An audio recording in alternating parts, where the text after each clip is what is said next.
Kansas. Loading tayo bukas ng hapon or Wednesday morning. Ngayon ito yung pagkain natin guys. Papakita ko sa inyo ang pagkain ko dito sa Amerika.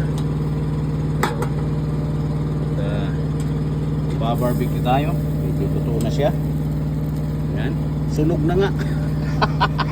Natutok na.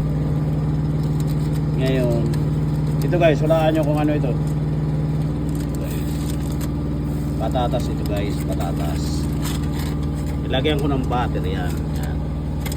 Maya maya luto na yan siya maya maya. Yan.